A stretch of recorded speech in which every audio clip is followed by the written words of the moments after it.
All right, I just want to ask a little bit more about the area which you were growing up, and the school that you went to. Was there a mixture of races or religions at all? I wouldn't know the religions. I imagine there might have been an odd Roman Catholic. There were certainly no other races. Um, we didn't have any Aborigines near there. They were down towards Portland more, where they still are. Um, no, they all seemed to me perfectly the same as me, and their fathers were all Major Norton or Captain Wells. They were all ex-army people, so to me, I suppose, I assumed everybody was ex-army. And probably, although those were all ex-Indian Army, Victoria at the time was still full of ex-soldiers, those that had survived. Um, After all, we sent out of 1.5 million Victorians in World War One, 90,000 went to the war, which is an enormous percentage. Of those, 1 in 5 were killed. 19,000 were killed out of 89,000, which is a frightening proportion.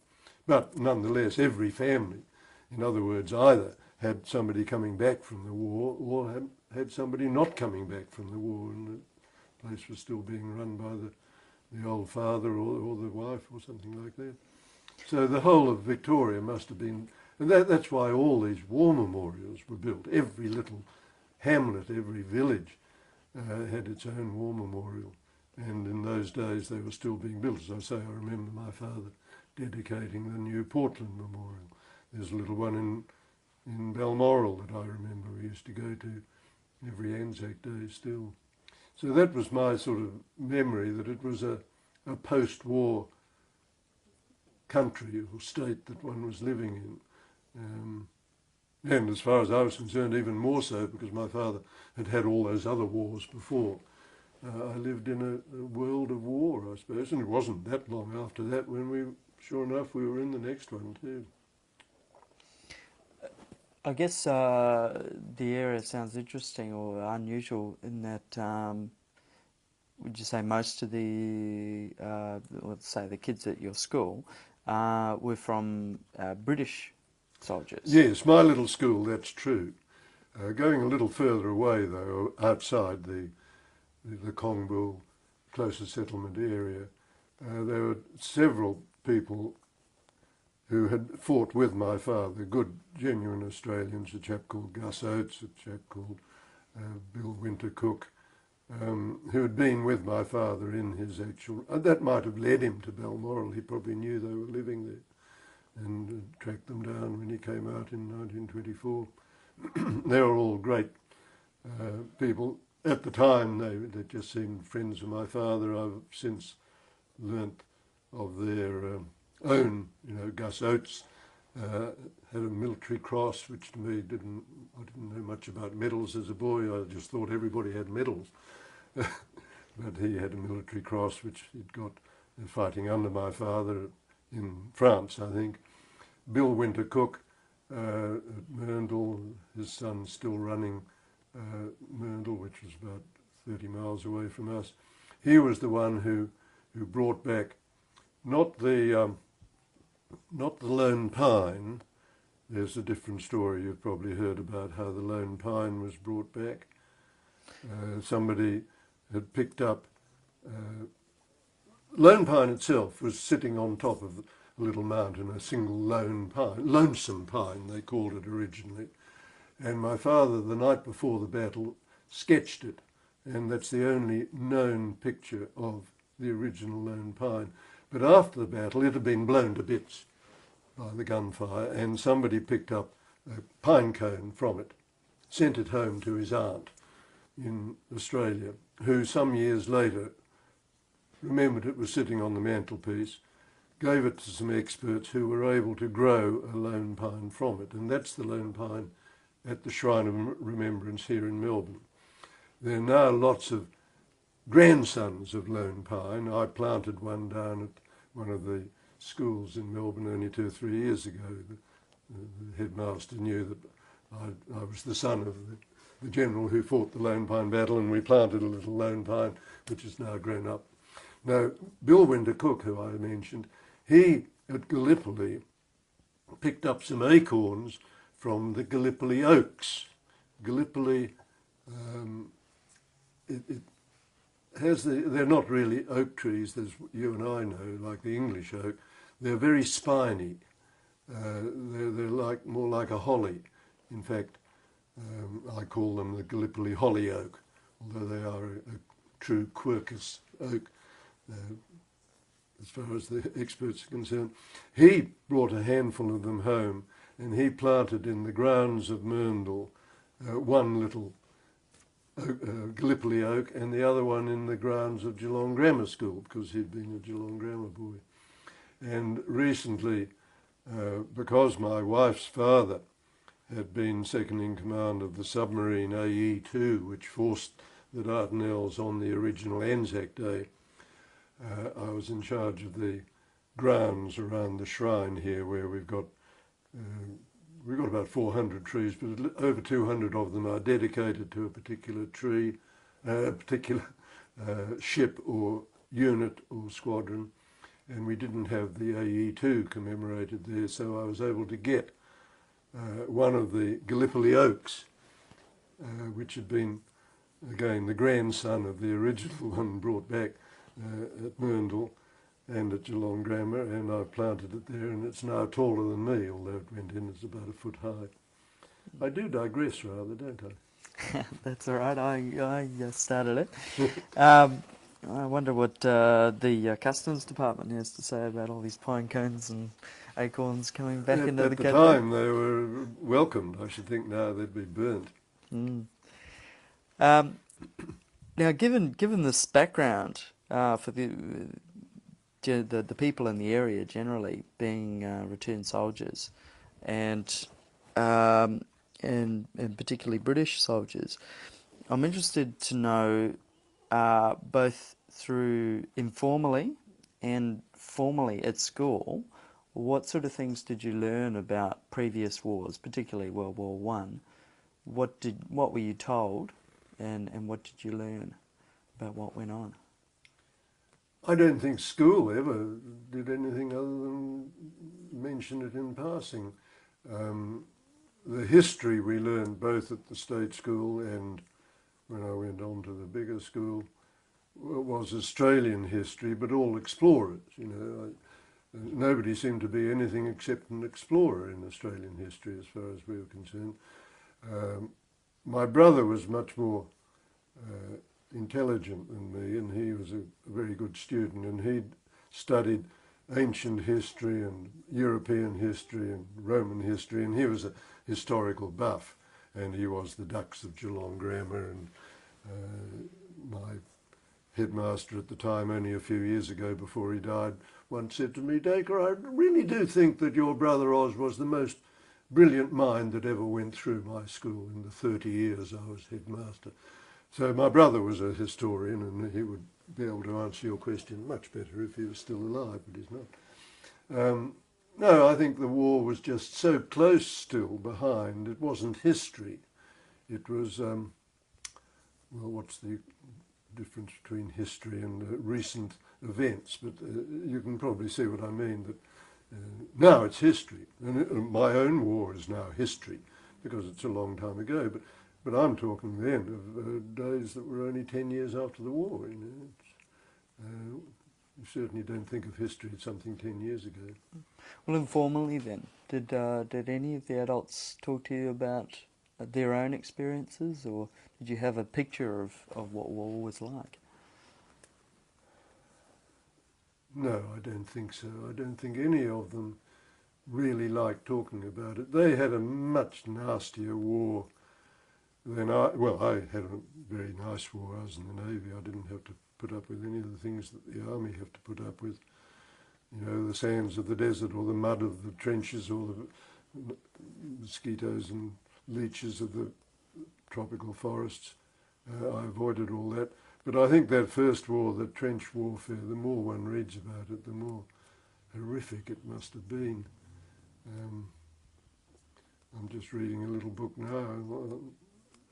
a fairly recent one, all little half-page extracts of people actually talking, rather like you are doing to me now. They had extracted all this from people from the First War, and some of the descriptions, just in a paragraph or two, wading waist deep, not through mud, but through mud and decaying bodies, you know, the sort of thing. Well, that's not the sort of thing that little boys would be told about by the people who put up with it.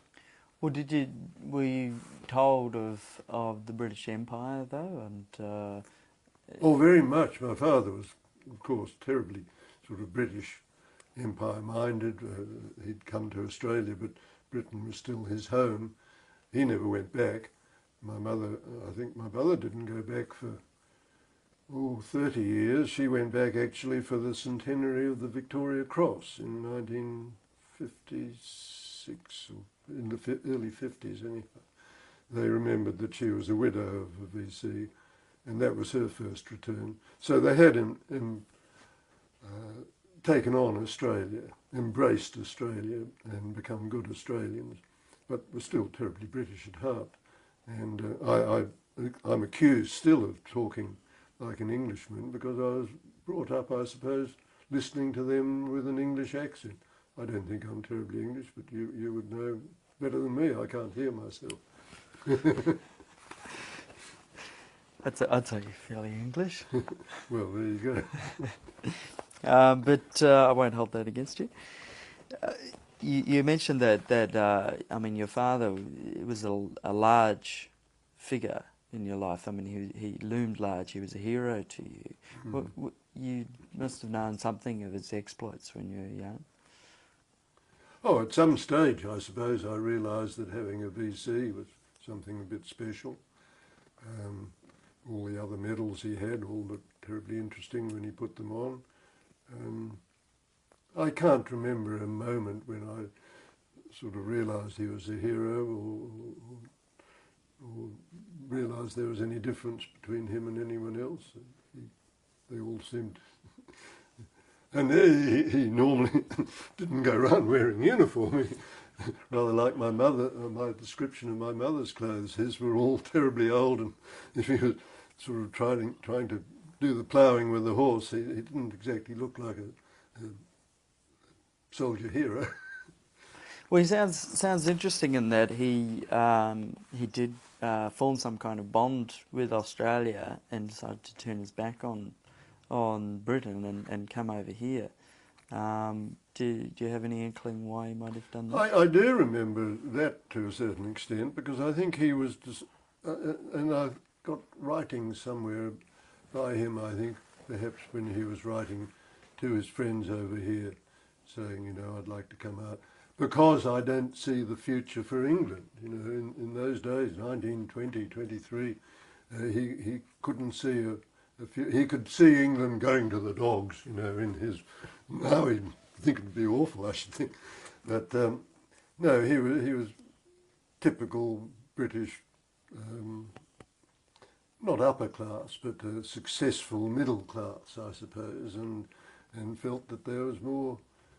And he was an adventurous fellow, having fought all around the world, and not only fought, but, you know, just peacetime soldiering. The challenge of coming to Australia, where he'd so much admired these fellows who fought under him. He did like the Aussie, and they liked him, and they got along terribly well together in the war, so it seemed almost automatic that he would want to come out.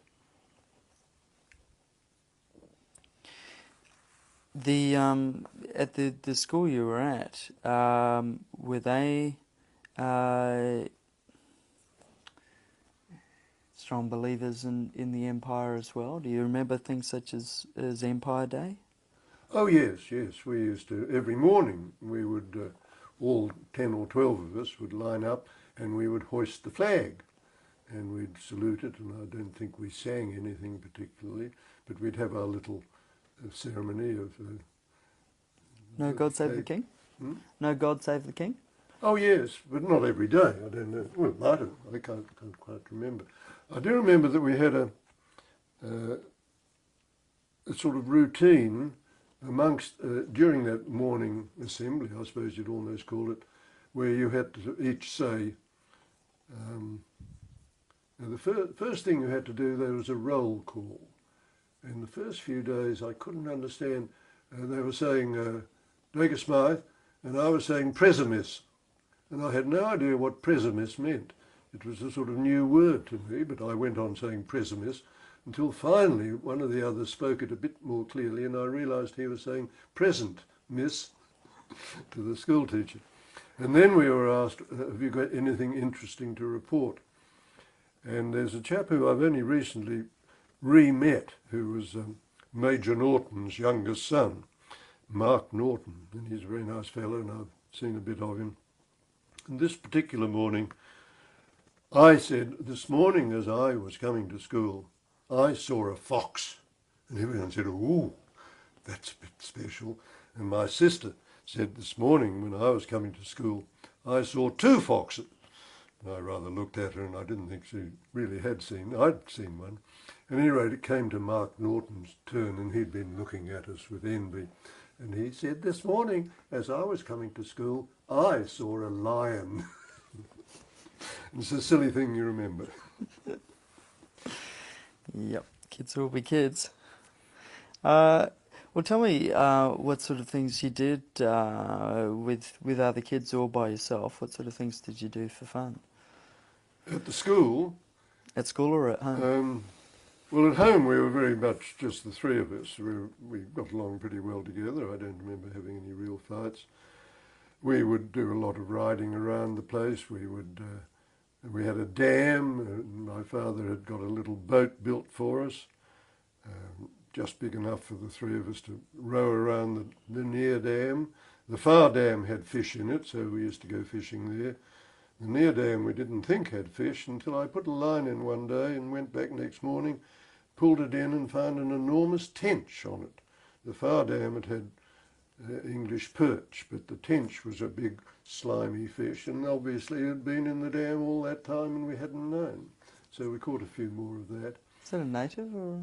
No, English tench brought out by somebody. And the English perch, of course, the redfin, it's imported too. Now, the dams wouldn't have had any natives.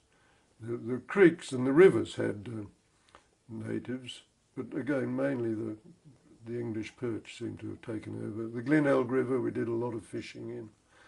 We went shooting.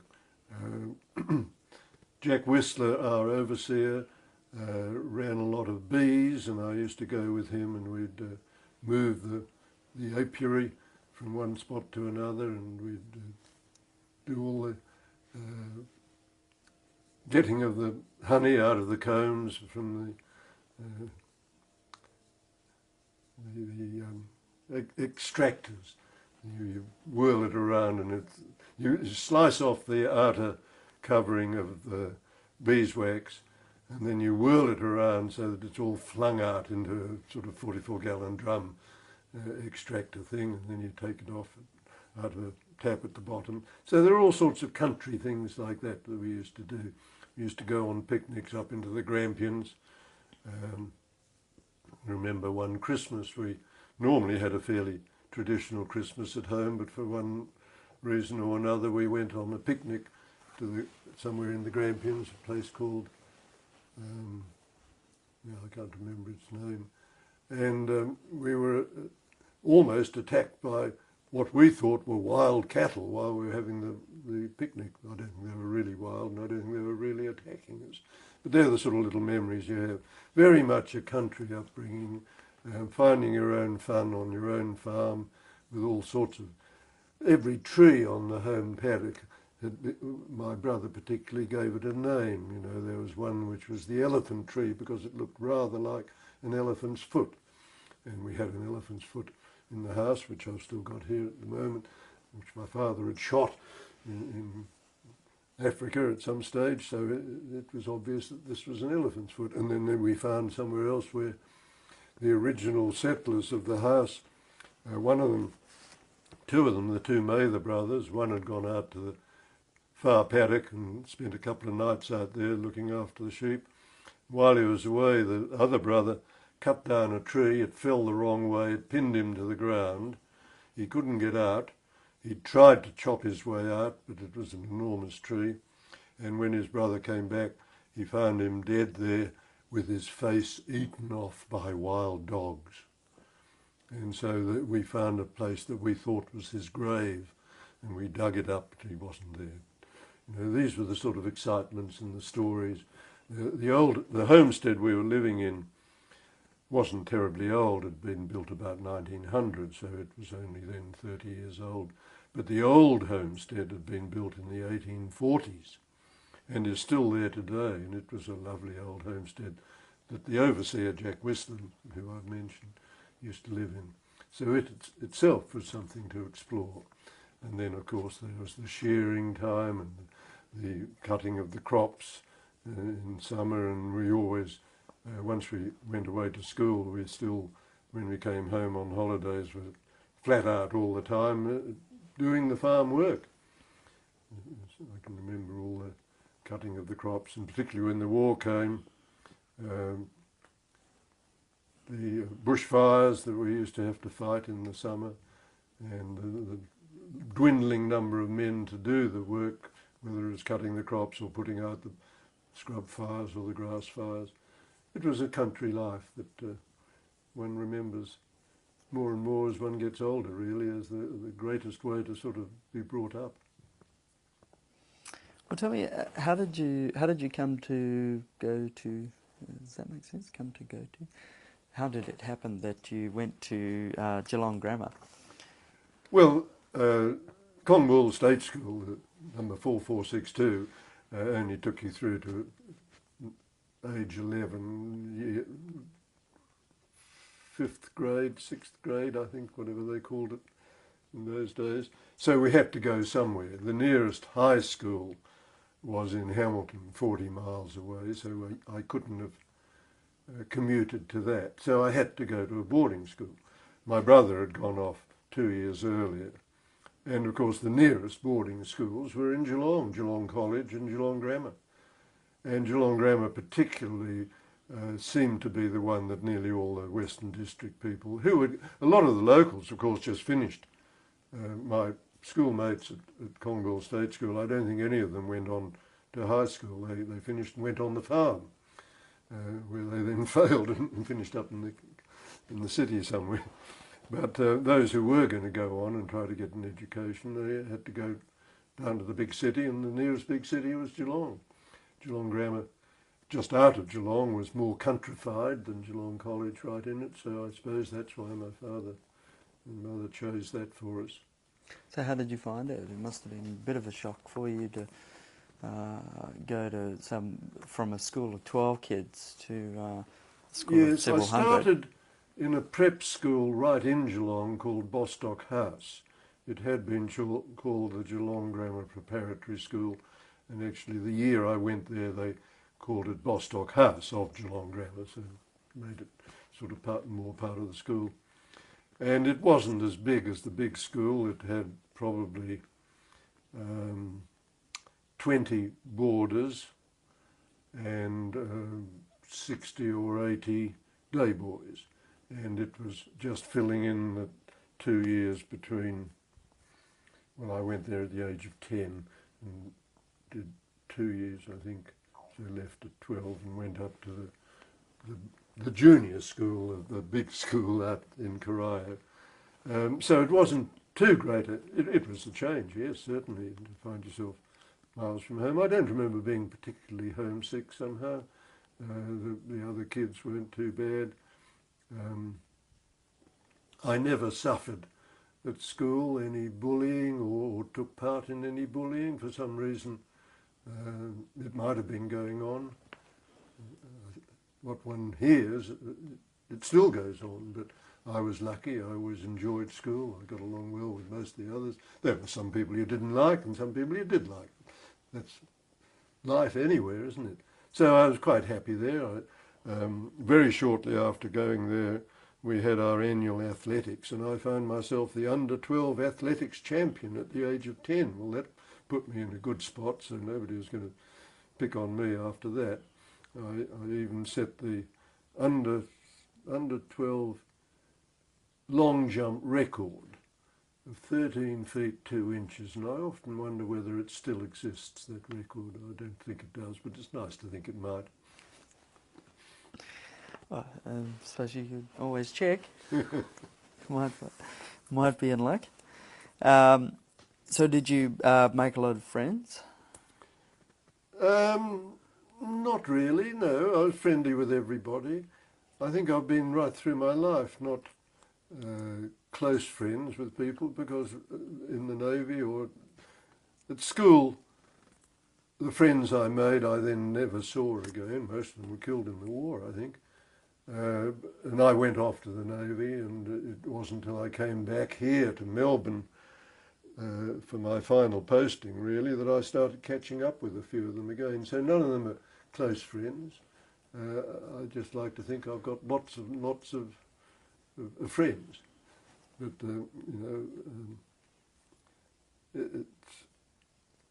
it varies with the individual, I suppose. Some people need two or three very close friends.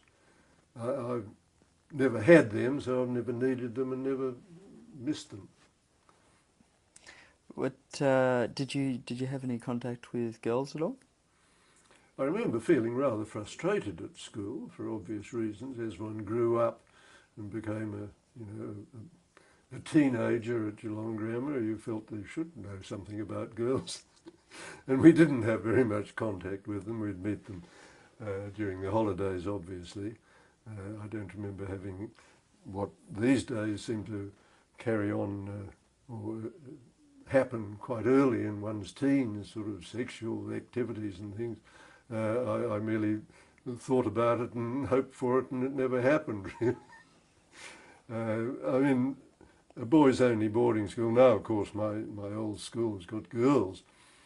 It was rather like the Navy later on, I think. I knew we had Wrens in England and Wrens here, and finally accepted, but never in any of my ships did I actually have women serving under me. Now they have them as a matter of course, and the captains I speak to say, oh yes, no problems at all. I don't really believe them. Why is that? Well, because of human nature being what it is, there must be problems. But they apparently deal with them all right. And I suppose that it would be the same at a co-ed boarding school these days. The masters and the headmaster would have problems to deal with, unless they accept it completely as a normal thing to let people carry on, but I don't know that they would.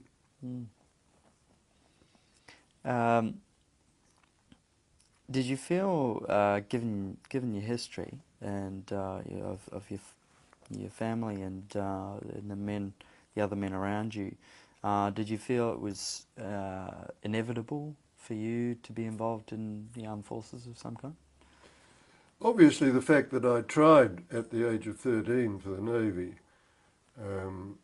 I'd shown an interest in the Navy. I'd hardly seen the sea, actually, but I'd been service-minded, as I think I mentioned earlier on. I must have realised that if I'd gone into the army, I would have had a hard road to hoe, because my father had done so well. People would tend to say, you know, Smyth, he can't keep up with his father's reputation, can he? So the Navy perhaps was why I went more for the Navy. I liked the idea of it and everything I'd read about it. Inevitability, once I failed, I still wanted to try again, I think. And it was still peacetime then, of course. When the war came, there was no question about it. They had this special entry they'd just introduced to build up their numbers a little bit in the permanent Navy. My father obviously kept his ear to the ground, knew about it. There's no question. I thought it was a great idea to apply. 2 or 3 other friends at school had gone in just ahead of me, but into the same system. Ian McIntosh, who died the other day, Tony Sinnott, who also died the other day. They'd all gone into the Navy. So even in peacetime, and then as the war started, it was the obvious thing to do. And inevitability. Well, I would have had to do something in the war. There was no question in my mind about that. My brother and sister were over in England. They'd gone over just before the war in the normal course of sort of, my brother had a scholarship to Cambridge, my sister went to be finished in France or something, and they were both caught up in the war there. She joined the WAFs, the Air Force. He joined the Welsh Guards because of my mother's Welsh upbringing, and he fought right through the war. So it sort of fitted in nicely that we had Navy, Army, Air Force amongst the three of us, and off we went to the war. My father had already had one heart attack by then. He was fairly old, he was 70-something by then. In those days that was old. He became a bit of an armchair strategist, I think. I didn't see much of him once I went away to the war, but within a year of my going away, he died from a second heart attack. And in a way, I think just as well. He was being too busy saying, these young generals don't know what they're doing these days. And he was frustrated, you know, he would have loved to have been there, but he was too old to do it. So in a way, from that point of view, he was probably best off this earth. Yeah, it must have been very difficult for him not to be active. Yes, I'm sure he wanted to, but he having had already one heart attack. He'd been due to lead the Anzac March for the first time, I think in about 1938. And just before it, he'd had a heart attack, lifting a sheep over a fence, you know. And so he never did lead the march, which was always a great pity. I've led it twice, so I've made up for it. Well, prior to the war, you said that you tried to get into the Navy in '36. Mm-hmm. Did you have any awareness or what information did you have about what was going on in Europe? Oh, I think my father could see the war coming again. Not as early as that, perhaps, 36, but,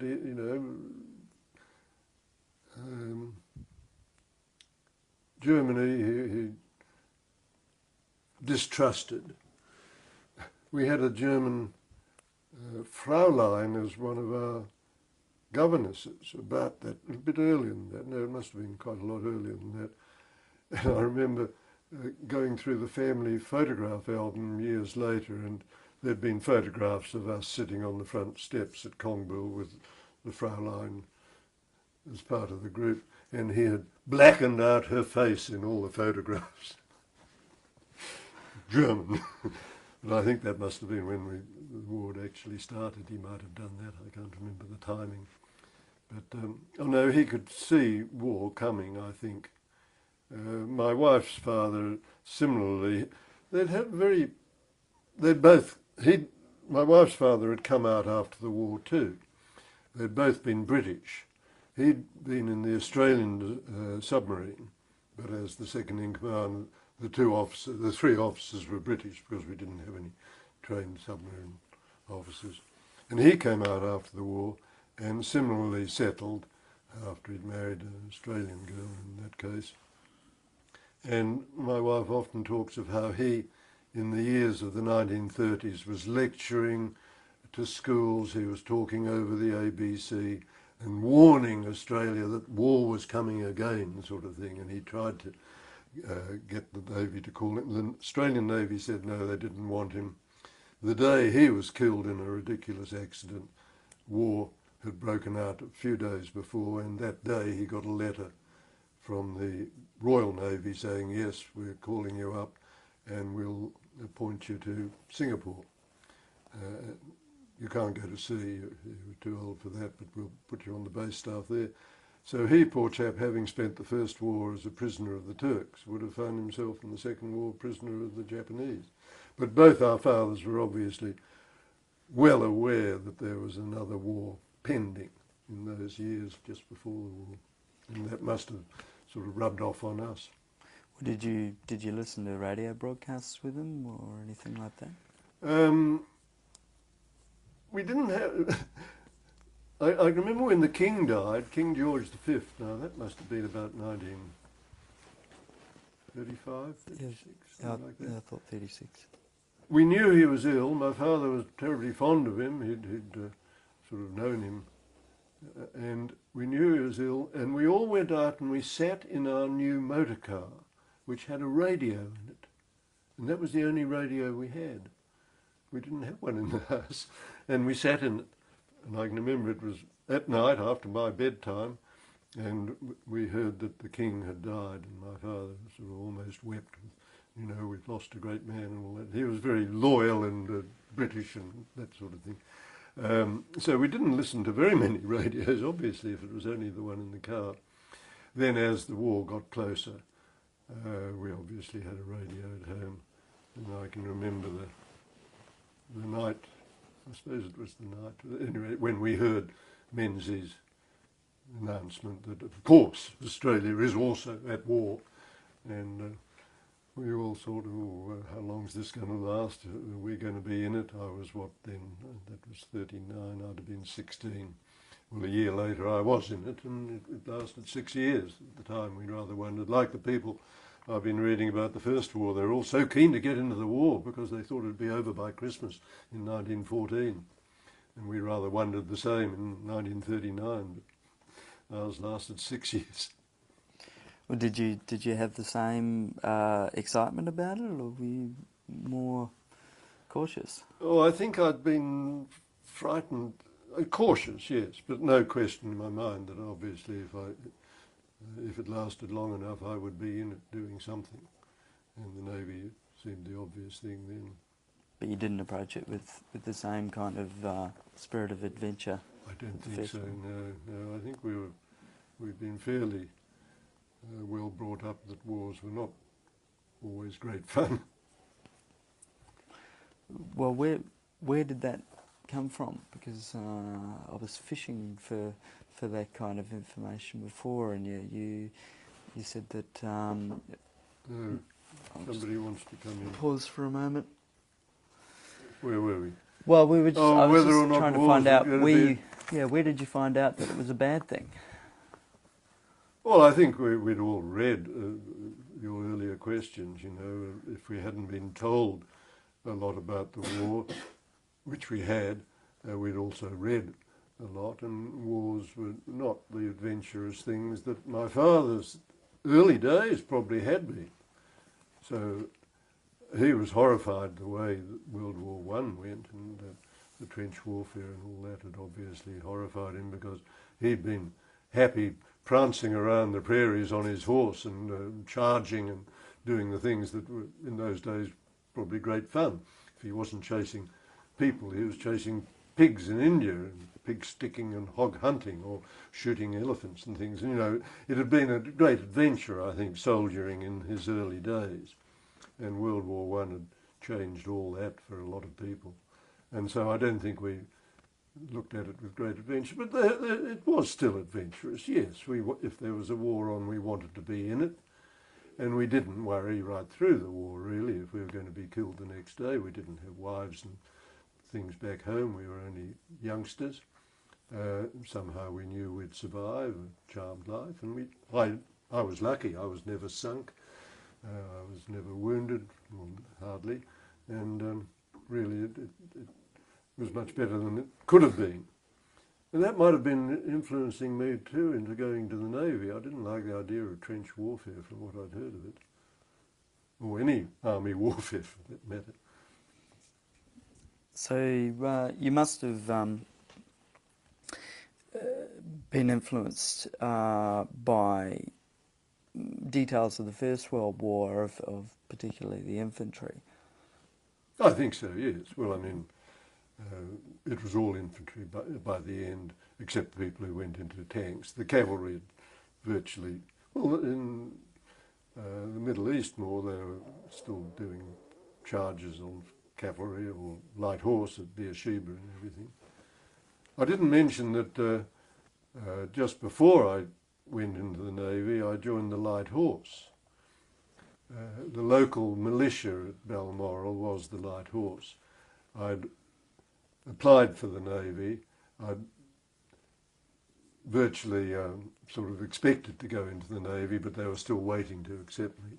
So I joined the Light Horse. I think I was in it for fully 3 weeks, but it's been rather nice ever since to be able to tell the Army that I was once in the cavalry, or the Light Horse. And the Light Horse, of course, is quite a nostalgic sort of memory for a lot of soldiers here who never really didn't know it when it existed as it did then. But even in the First War, the Light Horse sort of went over with their horses, but they never really fought with them. Gallipoli, that awful Battle of the Neck, was Light Horsemen, but they were behaving as infantry. And Light Horse were not true cavalry, they were mounted infantry was another description for them. Okay, we better pause there. That's very